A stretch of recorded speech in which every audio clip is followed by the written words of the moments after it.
খবর 24 সাথে আপনাকে স্বাগত। নতুন নতুন খবর জানার জন্য আমাদের চ্যানেলে চোখ রাখুন। খালিস্তানি বিচ্ছিন্নতাবাদী নেতা গুরপন্ত সিং পান্নুন এবার জম্মু কাশ্মীরের জঙ্গি সংগঠনগুলির সাথে হাত মেলাতে চলেছেন বলে দাবি করা হলো একটি রিপোর্টে।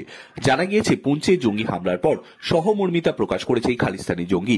এই আবহে খালিস্তান কাশ্মীরকে এক সূত্রে গাঁথছেন পান্নুন। রিপোর্ট অনুযায়ী পান্নুন দাবি করেছেন যে কাশ্মীর খালিস্তান রেফারেন্ডেশন ফ্রন্টের মুখপাত্র এদিন পুঞ্চে জঙ্গি হামলা প্রসঙ্গে পান্নুন নাকি বলেছেন কাশ্মীরিদের উপর ভারতীয় সেনার অত্যাচারের ফলস্বরূপ এই হামলা চালানো হয়েছে। উল্লেখ্য, এর আগে একাধিকবার ভারতে হামলা চালানোর হুমকি দিয়ে এসেছেন পান্নুন। এমনকি সদ্য সমাপ্ত হওয়া ক্রিকেট বিশ্বকাপেও হামলার হুঁশিয়ারি দিয়েছিল সে। এদিকে রিপোর্ট অনুযায়ী গোয়েন্দারা জানতে পেরেছে যে পাক জঙ্গি সংগঠনের মদতে পুঞ্চে ভারতীয় সেনার ওপর হামলা চালানো হয়েছে। সেই সংগঠনের সাথে নাকি পান্নুনের যোগ রয়েছে। এদিকে এর আগেও পান্নুনের সাথে পাক গুপ্তচর সংস্থা ISI এর যোগের বিষয়ে অবগত ছিলেন ভারতীয় গোয়েন্দারা। এবার পান্নুন নিজেই সেই যোগের কথা ঘোষণা করে দিল। উল্লেখ্য, মার্কিন কানাডিয়ার যৌথ নাগরিক পান্নুন নিষিদ্ধ খালিস্তানি সংগঠন সিক্স ফর জাস্টিসের প্রধান। এর আগে কৃষক আন্দোলনের সময় বিদেশের মাটিতে ভারতীয় বিরোধী কার্যকলাপ চালিয়েছিল এই সংগঠন। এই আবহে 2020 সালের 1 জুলাই কেন্দ্রীয় স্বরাষ্ট্র মন্ত্রক সিক্স ফর জাস্টিসকে নিষিদ্ধ ঘোষণা করেছিল। এদিকে পান্নুনকে জঙ্গি তকমা দিয়েছিল কেন্দ্রীয় সরকার।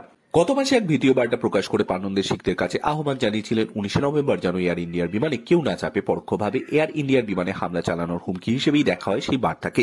এদিকে সম্প্রতি আমেরিকা দাবি করে যে ভারতীয় সরকারি কোনো আধিকারিকের নির্দেশে নাকি পান্নুনকে খুনের ছক কষা হয়েছিল। এই আবহে ভারতীয় সংসদেও হামলার হুঁশিয়ারি দিয়েছিলেন পান্নুন। পান্নুন সিক্স ফর জাস্টিসের বিভিন্ন সময় কানাডার ভারত বিরোধী কর্মসূচি পালন করে থাকে। ইন্দিরা গান্ধী হত্যা উদযাপন থেকে শুরু করে ভারত থেকে ভারতীয় দূতাবাসের সামনে বিক্ষোভ, পাঞ্জাবকে বিচ্ছিন্ন করার লক্ষ্যে জনমত সংগ্রহ সব করে সিক্স ফর জাস্টিস। প্রসঙ্গত, কানাডা নিবাসী খালিস্তানি জঙ্গি হরদীপ সিং নির্জয় সিক্স ফর জাস্টিসের হয়েই কাজ করত। কয়েক মাস আগে এই জঙ্গিকে অজ্ঞাত পরিচয় বন্দুকবাজেরা খুন করে কানাডার এক গুরুদুয়ারে।